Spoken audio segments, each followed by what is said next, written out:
साल 1972 जून जुलाई का महीना, जगह शिमला। 1971 की जंग के बाद भारत की प्रधानमंत्री इंदिरा गांधी और पाकिस्तानी प्रधानमंत्री जुल्फिकार अली भुट्टो के बीच एक शांति समझौता हुआ। इतिहास में यह ऐतिहासिक शिमला सम्मेलन के नाम से दर्ज हुआ। फिर आया साल 2003। शिमला के चिंतन शिविर में कांग्रेस ने समान विचार वाले दलों के साथ चुनावी गठबंधन करने का फैसला लिया और अगले ही साल के लोकसभा चुनाव में कांग्रेस की किस्मत पलट गई। और अब साल है 2023 और फिर जुलाई के महीने में शिमला में एक बड़ी बैठक होने वाली है।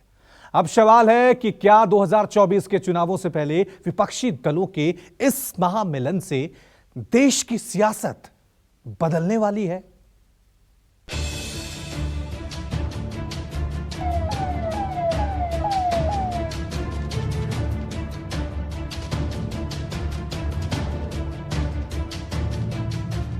सियासत में जो असंभव था वो सब पाटलिपुत्र में संभव हो गया। जो कभी दलगत दुश्मन थे वो दोस्त बन गए। जिनमें हाथ मिलाने तक की अदावत थी वो लपक कर गले मिले। जिनके दिल अलग थे वो हंसते हुए एक साथ एक टेबल पर आ बैठे।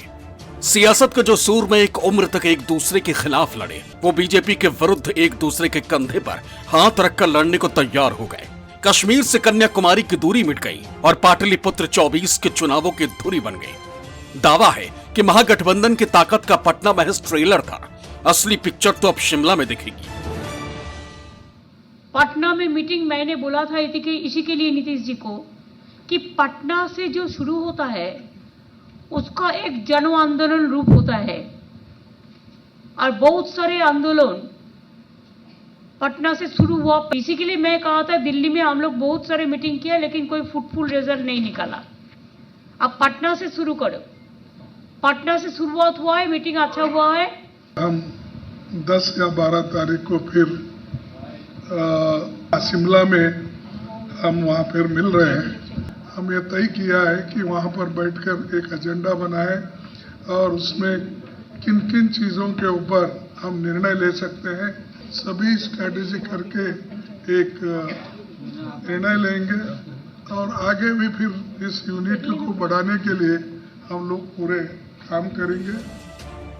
तो अगले महीने जब देश के दरवाजों पर मानसून पूरी ताकत के साथ दस्तक दे चुका होगा तो शिमला के सर्द मौसम में विपक्षी दलों के तमाम नेता मिलकर ऐसा मजबूत बांध बनाने पर मंथन करेंगे जो पिछले एक दशक से जारी मोदी नाम की तेज लहर की धार और रफ्तार दोनों को थाम सके। बिहार की राजधानी पटना में हुई बैठक की पूरी जिम्मेदारी मुख्यमंत्री नीतीश कुमार ने अपने कंधों पर उठा रखी थी। 23 जून को जिस तरह से कश्मीर से लेकर कन्याकुमारी तक के एक से एक बड़े नेताओं का जमावड़ा लगा, उसके बाद बैठक को एक हद तक सफल भी माना जाएगा। अब पटना से शिमला चलो का नारा दिया गया है। ऐसे में कहा जा सकता है कि नीतीश कुमार ने गेंद को गठबंधन के सबसे बड़े दल कांग्रेस के पाले में फेंक दी है। पटना में जो प्रतिज्ञा ली गई उस पर शिमला में शंखनाद की तैयारी है। पटना से चली दिल्ली एक्सप्रेस का पहला पड़ाव पहाड़ों के बीच बने उस खूबसूरत शहर में है जहां से कांग्रेस की कई बेहतरीन यादें जुड़ी हैं। साल 2003 में इसी शिमला के चिंतन शिविर से उस यूपीए की बुनियाद रखी गई जिसने अगले 10 सालों तक बीजेपी को दिल्ली की सत्ता से दूर रखा। तो क्या शिमला से कांग्रेस एक बार फिर उसी इतिहास को दोहराना चाहती है? हालांकि जिनके कंधों पर इसके सफल आयोजन की जिम्मेदारी है उन्हें अब तक इस बारे में कोई खबर ही नहीं।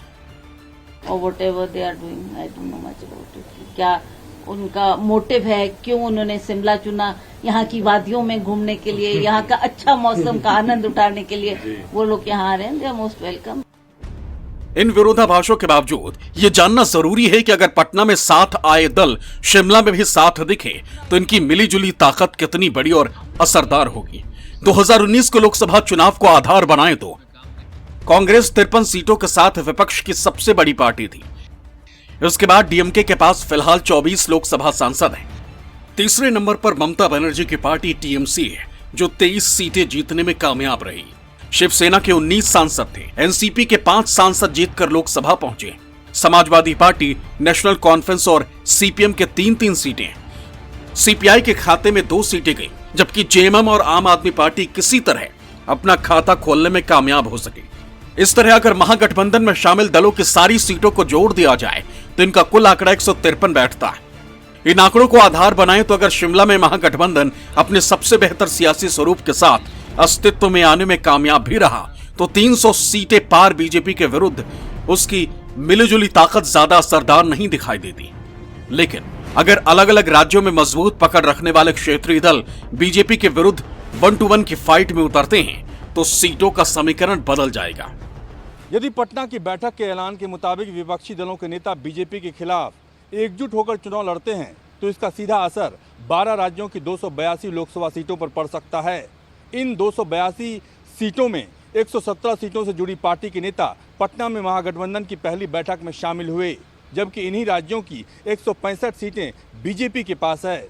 ऐसे में बीजेपी की स्थिति उन राज्यों में तभी कमजोर हो सकती है जब इन सीटों पर 1-to-1 मुकाबला हो। जुलाई में महागठबंधन के नेता जब शिमला में दूसरी बार एक साथ मिलेंगे तो सबसे बड़ा पेंच सीटों के बंटवारे पर ही फंसेगा और इसमें सबसे ज्यादा समझौता कांग्रेस को करना पड़ सकता है। अब सवाल है कि क्या गठबंधन में सबसे बड़े दल की भूमिका निभाने वाली कांग्रेस इस बड़े त्याग के लिए तैयार होगी?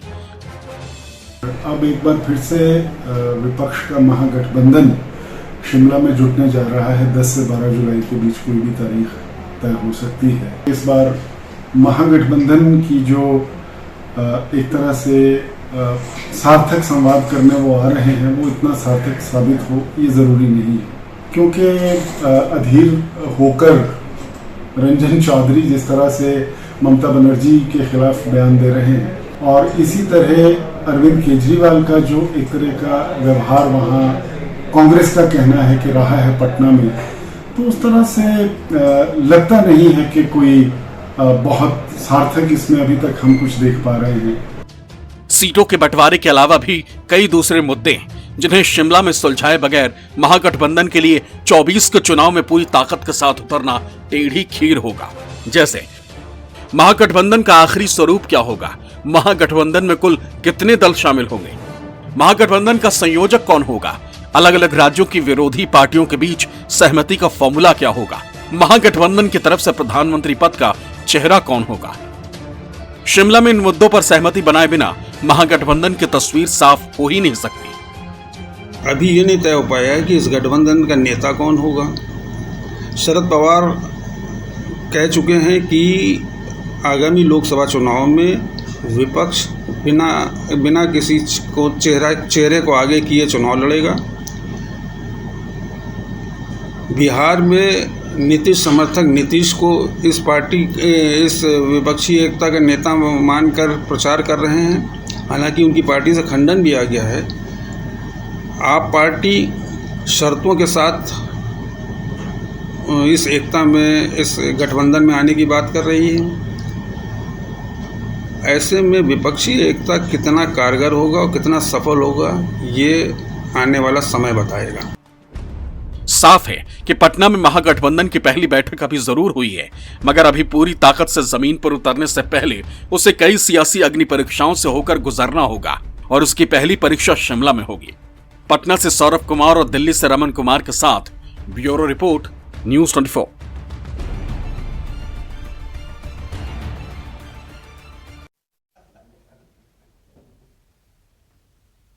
महागठबंधन की दिल्ली एक्सप्रेस पटना से निकलकर शिमला की तरफ आगे बढ़ तो चुकी है, मगर राजधानी दिल्ली तक की इसकी राह आसान नहीं दिखाई दे रही है। वजह है अलग अलग सियासी विचारधारा वाली तमाम पार्टियों के बीच वैसे आपसी मतभेद जो गठबंधन के औपचारिक तौर पर अस्तित्व में आने से पहले ही अब खुलकर सामने आने लगे हैं।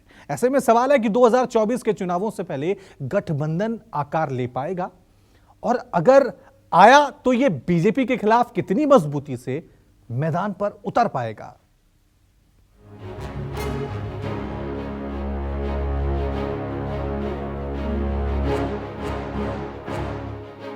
पटना में महागठबंधन का महाजुटान हुआ, बीजेपी के विरुद्ध एकजुटता का ऐलान हुआ, मगर इससे पहले की बात शिमला में फिर से मुलाकात तक पहुंच पाती 15 दलों के दिलों के बीच की दरारें साफ साफ दिखने लगी।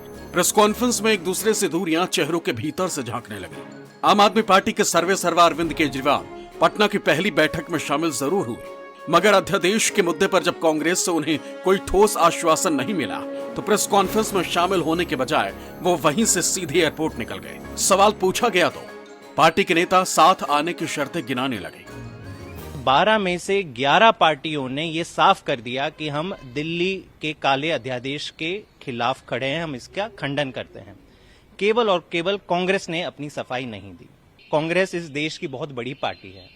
हर दिन वो देश में कई मुद्दों पर अपने बयान जारी करती है। अब तक जितने भी बयान आए कांग्रेस के दिल्ली और पंजाब के नेता द्वारा, वो तो यही कह रहे कि हमें मोदी जी का साथ देना चाहिए। शिमला में फिर मुलाकात से पहले केजरीवाल अध्यादेश के खिलाफ समर्थन की शर्त रख चुके हैं। स्टैलिन बैठक और प्रेस कॉन्फ्रेंस के बीच पटना से निकलने वाले केजरीवाल के बाद दूसरे बड़े नेता रहे। उनकी पार्टी लोकसभा सीटों के हिसाब से गठबंधन में कांग्रेस के बाद दूसरे नंबर पर आती है। हालांकि शिमला में फिर से मुलाकात पर उनका रुख अभी तक साफ नहीं, मगर उससे पहले ऐसे तमाम साथी दलों की ऐसी कई शंकाएं जिन्हें कांग्रेस के लिए सुलझाना बेहद जरूरी होगा।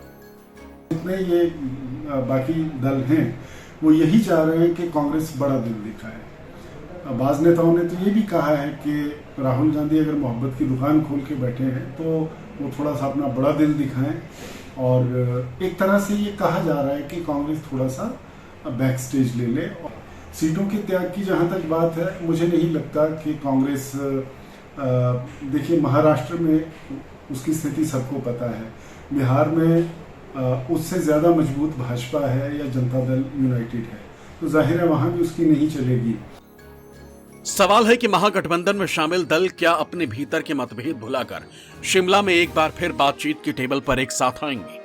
ये सवाल इसलिए क्योंकि पटना के महाजुटान में 2024 में एक साथ लड़ने का ऐलान करने वाली तमाम पार्टियां अलग अलग सूबों में एक दूसरे से ही गुत्थम गुत्थी दिखाई दे रही। मसलन दिल्ली में अध्यादेश के मुद्दे पर केजरीवाल अलग दिखाई तो दे ही रहे हैं, साथ ही पश्चिम बंगाल में कांग्रेस और टीएमसी भी एक दूसरे पर हमलावर है।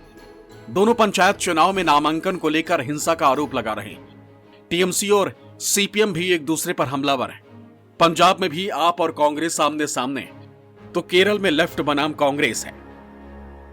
शुरुआत में ही आम आदमी पार्टी जो कांग्रेस से अलग होकर चलने की बात कर रही है, उससे ये संदेश जा रहा है कि विपक्ष में एकजुटता बहुत दूर की बात है। और खास तौर पे आम आदमी पार्टी जिस तरह से कांग्रेस पे आरोप लगातार लगाती जा रही है, दिल्ली में इसी कारण आम आदमी पार्टी के कारण ही कांग्रेस का सफाया हो गया, पंजाब में आम आदमी पार्टी के कारण कांग्रेस का सफाया होगा, अन्य राज्यों में भी देखेंगे तो आम आदमी पार्टी की वजह से भी कांग्रेस को बहुत बड़ा नुकसान उठाना पड़ा है।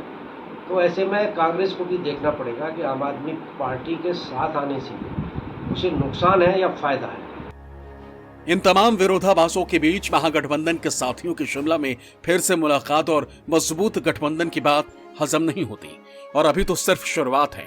शायद यही वजह है कि बीजेपी अपने खिलाफ जमीन पर खड़े होने की कोशिश कर रहे इस सियासी मोर्चे पर हमला कम और खिल्ली ज्यादा उड़ा रही है। पटना में एक फोटो सेशन चल रहा है, सारे विपक्ष के नेता एक मंच पर इकट्ठा हो रहे हैं और संदेश देना चाहते हैं कि हम भारतीय जनता पार्टी को, एनडीए को और मोदी जी को चैलेंज करेंगे। बीजेपी में अगर महागठबंधन को लेकर ज्यादा बेचैनी नहीं है तो इसकी वजह यह है कि भले पटना में महागठबंधन का महाजुटान हो गया हो, मगर शिमला होते हुए दिल्ली तक पहुंचने की उनकी राह आसान फिलहाल दिखाई नहीं देती। 2024 के चुनाव में बीजेपी के विरुद्ध उतरने से पहले उन्हें अभी अपने साथियों के साथ ही दो हाथ करना होगा। पटना से सौरभ कुमार और दिल्ली से रमन कुमार के साथ ब्यूरो रिपोर्ट, न्यूज़ 24।